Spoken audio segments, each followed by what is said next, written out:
인공지능계 쉘파 김명주 소장님. 김명주 소장님은 사실은 제가 교회 선배지만 우리 교회 선배 중에 가장 양관식에 가까운. 사실 요즘 그래서 양관식 같지 않은 남편은 이제 쓸모없는 그런 세상이 된 것 같은데, 거기에 챗 GPT가 나타나서 양관식도 가끔 하지 못하는 그런 상담, 감정적인 상담을 잘해줘서 이제 남편이 필요 없는 세상이 점점 돼가고 있는 것 같습니다. 네. 어떻게 된 겁니까? 남편보다 AI가 낫다 하는 이야기 요즘에 종종 들립니다. 네네. 네. 챗 GPT 통해서 이제 양관식보다 더 위로를 받는다고 하는데 어떤 변화가 있었나요? 요 사이에 챗 GPT를 이제 중심으로 말씀드리면 얘가 자꾸 이제 업그레이드가 되잖아요. 네네네. 업그레이드가 되는데 작년만 해도 얘한테 뭘 이렇게 물어봤을 때 감정적인 반응을 안 했거든요. 네네. 근데 올해부터 이제 감정적인 반응을 합니다. 예를 들어서 이제 이야기를 할 때, 이번에 내가 입사 시험을 봤는데 떨어졌어. 이러면은 사실 이제 작년에 나왔던 GPT-4 같은 경우는 약간 그래 유감이다 이러면서 이제 다음에 치룰 때는 떨어지지 않게 해서 네가 뭘 준비하고 이렇게 이성적인 답을 굉장히 많이 줬는데, 이제 최근에 나와 있던 GPT-4.5나 이런 부분들은 떨어졌다고 그러면은 이성적인 답을 안 줍니다. 아하. 그냥 위로만 합니다. 그냥 계속 위로만 하고 네가 뭘 시험을 보든지 내가 항상 너랑 함께 있을게. 이게 답이에요. 네. 요즘 심리적인 조언들이 이성적인 답변하면 안 되는 걸로 조언을 하니까. 맞습니다. 네. 그래서 1년 전보다 지금이 훨씬 더 감성 기반의 답을 하고 있다 보니까 이제 사실 이제 그런 이야기를 친구나 남편이나 아내나 이렇게 이야기하면 답을 얻으려고 하는 게 아니라 공감을 얻으려고 하는 거잖아요. 그런 면에서는 차라리 AI가 남편보다 낫다. 이제 그런 이야기를 하는 것 같습니다. 이성적인 조언을 하면 안 된다. 이게 꽤 오랜 시간 동안 훈련이 돼서 이제 몇십 년, 몇백 년을 통해서 최근에는 이제 심리적인 공감 위주로의 상담을 하는데, 네. 우리 챗 GPT, 인공지능은 굉장히 빨리 습득을 한 겁니다. 네. 근데 이제 양면성이 있을 것 같은데, 이렇게 위로를 받는 건 굉장히 좋지만 이렇게 인공지능에게 의인화, 네. 기법을 이렇게 자꾸 강화하는 것이 네. 이용자의 요구와 관계없이 좋은 건지 걱정이 되는데요. 기본적으로 사람은 자기 욕구가 있잖아요. 네네네. 그러니까 욕구가 있어서 그 욕구를 최대한 이제 받을 수 있는 상황이 되면 만족을 할 수 있도록 이렇게 몰고 나가는 게 기본적인 본능인데, 이전에는 이제 기술도 안 되고 환경도 안 돼서 지금처럼 내 상처를 위로받을 수 없는 상황이었는데, 지금 이제 AI가 생기면서 내가 대화하고 여러 가지 속풀이 이야기를 했을 때 그걸 위로해주는 기술이 되잖아요. 네. 이제 그러니까 이제 현 시점에서 봤을 때는 오히려 그 눌려왔던 욕구를 만족시켜줄 수 있는 기술이 나왔으니까 사람들이 이제 그쪽으로 가는 게 당연한 거고, 어떻게 보면은 우리가 기술이 새로 나올 때 과거의 직업은 사라지고 새로운 직업이 나타난다고 그럴 때 바로 이제 그런 부분인 것 같아요. 그 새로운 직업 때문에 과거에 만족되지 못했던 욕구가 만족되기 시작하면 이제 그쪽이 새로운 직업이 열리는 거라서, 지금 챗GPT를 비롯한 AI가 상담에 있어서 상당한 수준의 이상의 이제 만족도를 준다. 이제 이렇게 보니까 이 부분들은 어떻게 보면 굉장히 자연스러운 현상일 수도 있을 것 같은데, 이게 이제 이런 장점이나 자연스러운 거 외에도 분명히 약점이 있습니다. 그렇죠. 네, 약점이 있고 굉장히 위험한 부분들이 있다는 걸 아시는 게 대단히 중요하다고 생각합니다. 사실은 남녀 간에 아무리 사랑을 해도, 뜨겁게 사랑해도 좀 사랑 싸움도 있고, 네. 또 그게 또 영원히 지속되지 않고. 네. 그런데 인공지능은 일단 싸우지 않고 상처 주지 않으니까 얼마나 안전합니까? 네, 그래서 조금 전에 좋았던 연인도 그냥 갑자기 어떤 사건 하나로 왼수지간이 되고 이러는데, 맞아요. 그런 면에서는 인공지능이 굉장히 상처도 안 주고 싸움도 없는 거에서는 굉장히 좋겠지만, 근데 인간이 인공지능과 상담하면서 위험한 일도 많이 있을 것 같습니다. 아무래도 이제 남편보다 더 좋다, 아내보다 더 좋다 이러니까 AI를 활용하는 시간들이 더 많아지겠죠. 많아지면 이제 자연스럽게 이제 그게 지나치게 많이 사용하면 남용이라고 하지만 더 지나치게 이제 사용을 해서 자기의 어떤 이제 주체성 이걸 잃어버리면 이제 중독이라고 이야기합니다. 그래서 이제 흔히 말해서 이 중독 현상들이 벌어지거든요. 이른바 이제 중독 현상이 벌어지는데, 어떤 책 제목을 보니까 중독은 사랑도 나쁘다. 이런 이야기가 있습니다. 아무리 사랑이라고 해도 중독이 벌어지면 그렇죠. 일단 그 사람의 삶에 있어서 균형이 깨지잖아요. 자기가 없어지는 거니까. 그렇죠. 네. 시간의 균형도 깨지고 열정의 균형도 깨지고 또 관계에 있어서도 그렇죠. 균형과 분배가 이루어지지 않는데, 이제 이렇게 내가 진짜 좋아해서 밤에도 대화하고 시간이 들 때마다 계속 대화하면 이제 그런 중독 현상에 대한 우려가 있고요. 또 하나는 이제 이 대개는 상담하는 사람이 마음속에 어떤 상처가 있을 텐데, 상처라든지 뭐 이런 아픔이 있을 텐데, 그런 부분들이 개인에 따라서는 상담자의 말 한마디에 오히려 이렇게 안에 깔아져 있던 게 올라올 수도 있고요. 더 크게 이제 심화될 수도 있습니다. 그래서 엄밀히 따지면 우리가 보통 상담자는 우리나라 같은 경우에 되게 국가 자격이 있어야 되고요. 되게 석사 이상의 그렇죠. 전공 공부를 해야 되거든요. 그런데 이제 이런 챗GPT 같은 경우는 뭐 그런 라이선스 전혀 없이 모든 사람을 똑같이 대하다 보니까 특이한 케이스에 어떤 일이 벌어질지 모른다라는 위험성, 이제 그런 부분도 있고, 또 우리가 흔히 말해서 AI는 할루시네이션이라는 게 있잖아요. 네. 그러니까 너무 그럴듯한데 사실은 거짓말이거나 엉터리인 내용들이 있는데, 이거를 상담자한테 너무 그럴듯하게 막 상담을 해서 상담자가 다 받아들였는데 알고 보니까 이게 사실이 아닌 내용이었다. 할루시네이션이다. 그러면 이것도 이제 크게 보면 이제 상담을 받는 이용자가 속은 케이스라고 볼 수 있을 것 같습니다. 그리고 이제 궁극적으로 이렇게 남편보다 더 좋은, 아내보다 더 좋은 AI가 있으면 이제 남편과 아내를 대체하게 되죠. 그래서 원래 인간관계가 이제 소원해지고, 그리고 이제 새로운 관계 속에서 AI가 차지하는 게 많아지는데, 뭐 그게 뭐 어쩔 수 없는 현상 아니냐라고 말하면 또 그렇기도 하지만, 또 인간과 인간과의 삶으로 놓고 볼 때 AI가 인간관계 한 부분을 차지한다는 거는 그렇게 바람직한 건 아니다라고 볼 수 있을 것 같습니다. 그리고 무엇보다 이제 책임지지 않는 익명성을 갖고 있잖아요. 그렇죠. 네. 그것도 문제고, 또 하나 큰 문제는 우리가 마약 같은 거, 또 알코올 같은 경우는 나쁘다는 거 알고 있는데 챗GPT는 나쁘다는 생각을 못 하잖아요. 그렇죠. 이게 이제 의인화의 맹점인데, 나랑 비슷하다는 느낌을 가지면 이렇게 경계를 풀게 그러니까요. 이게 아주 심각한 중독으로 이어질 수 있는 그 위험성을 갖고 있는 것 같고, 그런데 최근에 뭐 효도리, 효순이 이런 인형 로봇이 이제 그 노인층들이 굉장히 인기가 있는데, 사실은 지방자치단체에서 사투리로 훈련을 시켜서 맞습니다. 그냥 뭐 얼마나 정겹겠습니까? 네. 근데 사실은 뭐 아들 뭐 볼 수도 없고 손자 손녀는 더 보기 어려운 세상에 할머니 할아버지들이 큰 위로를 받는데, 그래서 어떤 어르신 같은 경우는 유산 상속을 이 손자 손녀 로봇에게 하겠다. 이거 뭐 굉장한 자기 인생의 말년에 사건입니다. 있어서 네.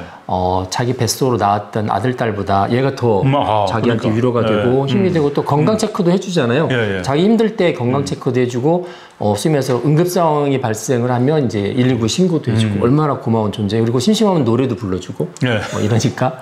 그래서 보통 이제 우리가 의인화 현상이라고 그럴 때 여러 가지 이제 구체적인 기법이 있는데, 이제 그 중에 한 가지가 지금과 같은 이제 언어입니다. 언어. 일단 사람 이용자하고 대화를 잘 하는데, 그것도 일반적인 언어가 아니라 그 사람이 쓰고 있는 사투리. 네. 이 사람이 전라도 경상도면 전라도 경상도 사투리를 하니까 훨씬 그렇게 되면 연대감이 높아지잖아요. 그렇죠. 이제 네. 그러면서 이제 의인화 현상들이 벌어지는 거고, 최근에 나와 있는 거는 이제 구글에서도 그 실험을 했는데, 우리가 보통 문장을 읽으면 아나운서들이 그냥 문장만 딱딱딱 읽는데, 구어체에 가시면은 개인마다 이제 말의 습관이 그렇죠. 있죠. 뭐, 네. 뭐 이런 거 있고, 뭐 영어 같으면 you know 뭐 이런 것도 있고, 보통 이제 보이스 필러라고 하는데, 그 보이스 필러를 AI가 요즘 많이 학습을 합니다. 그렇게 해서 그 사람이 쓰는 거와 비슷한 보이스 필러를 넣어서 굉장히 동기감을 주는 이제 그런 의인화 기법도 있고요.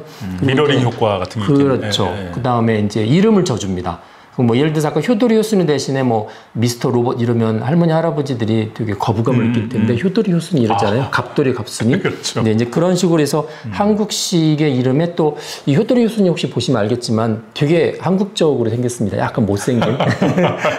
그래서 약간 못생기면서 귀엽게 생긴. 이제 그래서 생김새를 놓고도 굉장히 친숙해져서 이런 모든 것들이 결국은 이제 이용자한테 굉장히 사람처럼 느낄 수 있도록 해주는 이제 의인화 기법이다, 이렇게 볼 수 있을 것 같습니다. 잘 키운 챗GPT 하나 이제 가족 부럽지 않다 뭐 이렇게 되는 건데, 이게 좀, 근데 이런 의인화 현상이 역사가 있습니다. 1966년에 MIT 대학에서 만든 일라이자라는 인공지능이 이제 사실은 이용자들에게 굉장한 효과를 주면서 일라이자 효과라고 이제 이런 용어도 생겼는데, 일라이자 효과도 뭐 의인화 현상의 하나입니다. 네, AI의 윤리를 이제 보통 하시는 분들은 이렇게 첫 시간에 나오는 단어가 일라이자 이펙트라는 단어입니다. 그러니까 일라이자 효과인데, 사실은 그 일라이자도 AI예요. 초창기 AI인데 1966년 AI니까 지금 생각하면 아주 말도 안 되는 기술이고요. 사실 얘는 어떻게 하는 거냐면 정신과 상담을 하는 AI입니다. 그래서 이제 이쪽에 상담하는 사람이 자기 이야기를 해요. 이야기를 하는데 나는 우울해요. 그러면은 이 일라이자는 뭐만 하냐면 그 환자가 했던 말을 질문으로 바꿔주는 것밖에 안 합니다. 그러니까 우울해요 그러면 왜 우울하시죠? 이러고 저는 화가 납니다. 그러면 왜 화가 나죠? 저 친구 만나서 그래요. 왜 친구 만났는데 화가 나죠? 이런 식의 반복해서 질문을 바꿔주니까 이게 이제 그 당시에 그 칼 로저스라는 분이 소위 말해서 그 대상을 놓고 이제 그렇게 대화를 함으로 인해서 어떤 사람의 생각을 이 사람이 이어간다는 걸 통해서 친근감을 주는 그런 이론이 있었는데 그걸 그대로 이제 연습을 한 거였거든요. 그러니까 환자들이 나중에 되면 원래 그 정신과 상담 전공하는 의사 선생님보다 이 일라이자가 훨씬 더 치료를 잘한다는 거예요. 그래서 일라이자하고 대화하고 나면 자기가 정신이 맑아진다. 그다음에 우울증이 사라진다. 뭐 그렇게 해서 이제 일라이자 이펙트라고 그랬죠. 근데 사실은 이제 환자가 볼 때는 일라이자가 AI가 아니고 임상 실험을 전공한 의사처럼 이제 사람으로 와닿는 거죠.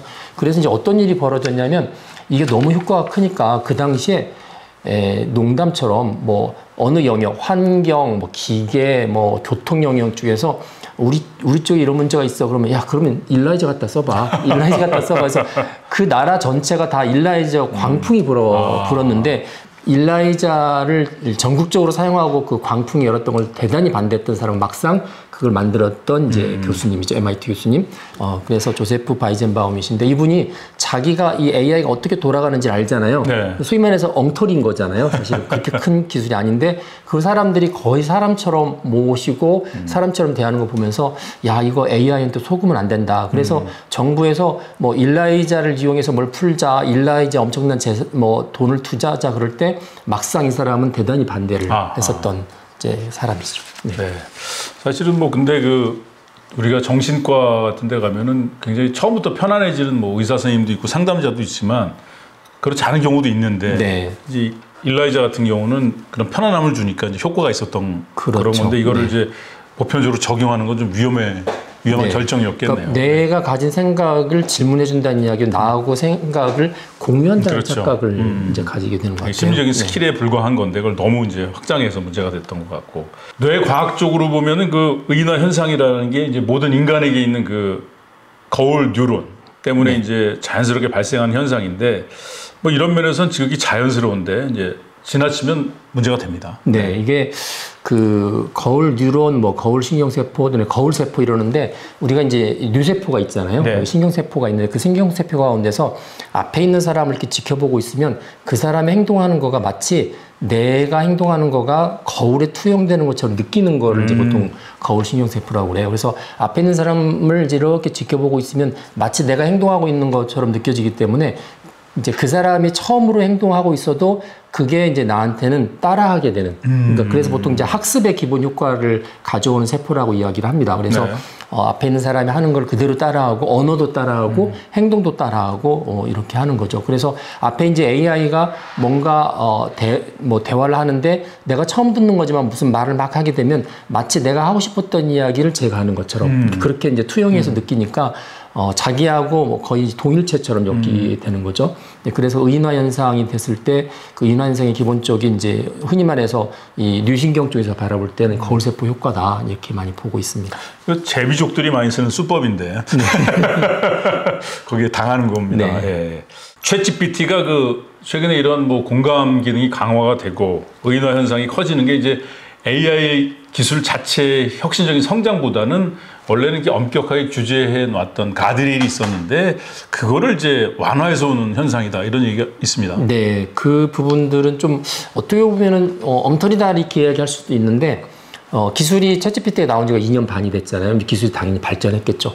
발전했으니까 옛날보다 훨씬 더 사람들이 볼 때 기술이 발전했다고 느낄 텐데 이제 반대 의견이 바로 말씀하신 거예요. 무슨 이야기냐면 처음에 나왔을 때 챗GPT 나왔을 때 얘한테 하지 말라고 했었던 상당히 많은 그 가드레일들이 있어요. 예를 들면 네 생각 이야기하지 마, 너의 감정 이야기하지 마, 그다음 사람한테 질문하지 마, 뭐 이런 굉장히 많은 거. 그다음에 위험한 대답하지 마, 범죄에 관한 건 대답하지 마 이런 것들을 챗GPT를 처음 만들고 나서 거의 2년 반 동안 훈련을 시켰거든요. 보통 강화학습이라고 하는데 이제 그렇게 엄격하게 훈련시켜서 처음에 이제 오픈을 했는데 그게 뭐 지난번에 아마 이 파보스에서도 한번 나갔던 것 같아요. 일리아 슈츠케버라고 그래서 이 오픈 AI에 있는 기술 이사가 이렇게 파면시켰던, 그러니까 잘라버렸던 사건이 있죠. 네, 네. 이제 그러면서 너무 상업적으로 치우치고 윤리적인 걸 자꾸 풀려고 한다. 그렇게 이제 잘랐다가 이제 7일 만에 다시 복귀를 했는데 그 뒤에 이제 역공이 있었습니다. 역공이 있으면서 작년 5월 달에 무슨 일이 있었냐면 일리아 슈츠케버가 주축이 되어 있는 윤리팀이 있어요. 보통 이제 슈퍼 얼라이언스 팀이라고 하는데 그 팀을 이제 샘 알트만이 해체를 시켰습니다. 해체를 시키면서 지금까지 가드레일 해왔던 것들을 완화시켰는데 그 중에 하나가 이제 성인물. 성인물에 대해서 너무 지나치게 엄격하다. 성인물 좀 풀고, 그 다음에 감정 표현하고 있는 그 언어에 대해서도 상당히 많은 감정 표현을 챗GPT한테 할 수 있도록 이렇게 풀어줬습니다. 그러다 보니까 그게 이제, 이른바 이제 GPT-4.5였는데 이제 두 가지 현상이 나타났어요. 하나는 뭐냐면 속도가 빨라지는 거예요. 왜냐면 하지 말라 하는 것들이 많으면 많을수록 속도가 느려지거든요. 체크를 해야 되니까. 그러니까 상당히 많이 풀어지니까 속도가 빨라졌어요. 속도가 빨라지니까 어떤 일이 벌어지냐면 보통 챗GPT하고 대화하면 얘가 내 말을 듣고 나서 자기 말을 만들 때까지 시간이 좀 걸려요. 그러니까 이렇게 보면 이제 중간에 공백기가 있는데 우리가 보통 대화할 때는 그렇지 않죠. 사람과 대화할 때는 내가 말이 끝나기도 전에 말을 자르고 들어올 수 있잖아요. 그만큼 이제 사람들의 이해 속도가 빠른데 사람이 사람을 이해할 때가 보통 0.34초 정도 걸리거든요. 그런데 이제 그렇게 풀어놓고 나니까 챗GPT가 사람 말을 이해하는데 걸리는 시간이 0.25초 정도. 그러니까 훨씬 줄어들었죠. 그래서 그때부터 이제 대화로 이야기하는 게 나오기 시작했고 대화를 하는 도중에 내가 말을 하기도 전에 중간에 약간 멈칫하면 얘가 탁 자르고 들어옵니다. 그러니까 그만큼 성능이 좋아졌죠. 그러니까 성능이 굉장히 좋아졌고 또 하나가 이제 아까 말씀드렸지만 감정을 이제 표현하기 시작하는 거죠. 그래서 이 부분들은 이제 사람들의 성능도 좋아졌고 감성 표현도 좋아졌는데 이건 기술이 발달했다라기보다는 오히려 그 가드레일이라고 하는 제한했던 부분들을 상당히 많이 풀어줬는데 이게 올해 또 4월 달에 한 번 더 풀었습니다. 한 번 더 풀다 보니까 어떤 현상이 벌어지냐면 기사 한 번 나왔는데 AI 챗GPT가 아부하기 시작합니다. 저하고 대화하다가 저를 막 아부하기 시작하니까 그게 이제 민원이 빗발쳐서 얘가 쓸데없이 아부를 한다. 그래서 그때 올해 4월 달에 그 오픈 AI 기사 중에 그게 있습니다. 아부하는 챗GPT를 다시 과거로 돌린 사건이 있거든요. 그러니까 풀어도 너무 풀어준 거죠. 사람들이 볼 때 너무 지나친데 라고 생각하는데 또 한편으로 볼 때는 아부할 정도면 진짜 인격적인 존재잖아요. 나에 대해서 우위를 인정하고 나에 맞춰주는 거니까. 또 나쁘게 얘기하면 좀 간신 같은 거죠. 그렇죠. 근데 이제 그런 거 좋아하는 사람들이 있죠. 네, 이제 그런 상황들도 있었습니다. 그래서 그 원래 챗GPT가 사람은 아니지만 사람한테 흔히 쓰는 MBTI를 놓고 볼 때 원래 얘는 MBTI가 보통 여러 가지로 사람들이 보긴 하지만 ISTJ라고 보통 많이 봅니다. 그러니까 T냐 F냐 그럴 때 얘는 F보다는 T에 가깝고 그 다음에 I냐 E냐 그럴 때는 외향적이지 않고 내성적인데 최근에 이제 풀어주다 보니까 아니야 얘 I가 아니고 E야 그리고 얘 T 아니고 F야 그러면서 여러 가지 MBTI들이 상당히 많이 섞여 나오는데 이게 이제 대화하는 사람하고 대화하는 사람이 무슨 말을 했고 어떤 맥락에서 대화했냐에 따라서 챗GPT가 인격체로서 반응해주는 스타일이 조금씩 다릅니다. 이제 그런 현상들이 나오고 있죠. 그 폭삭소가수다의 그 양관식을 보면서 제가 몇 해보다 말았는데 사실은 좀 뭐 그 헌신이나 부모의 헌신이나 뭐 가족에 대한 헌신을 뭐 폄하하는 건 아니고 그냥 왠지 좀 인공지능 같다는 느낌이 들었어요. 남편 인공지능. 어떻게 보면 이제 드라마에서도 그 우리 대중들이 인공지능 같은 그런 허구의 상대를 원하는 게 아닌가 그런 생각이 들어서 여러 가지 좀 많은 마음속에 질문이 생겼습니다. 네. 과연 챗GPT가 그 모든 아내들에게 양관식 같은 그런 존재로 진화할지. 양관식이 뭐 아이디어란 남편상일 수도 있는데 챗GPT를 쓰다 보면 양관식보다 낫다 이런 사람들도 있을 것 같아요. 네. 뭐 양관식에 속썩이지도 않고 24시간 대화에도 다 응해주고 이러니까. 또 이렇게 또 뭐 그 어떤 비주얼까지 만약에 되면 이제 양관식 플러스 차은우 뭐 이런 식으로. 네. 네, 여기서 마치겠습니다. 고맙습니다.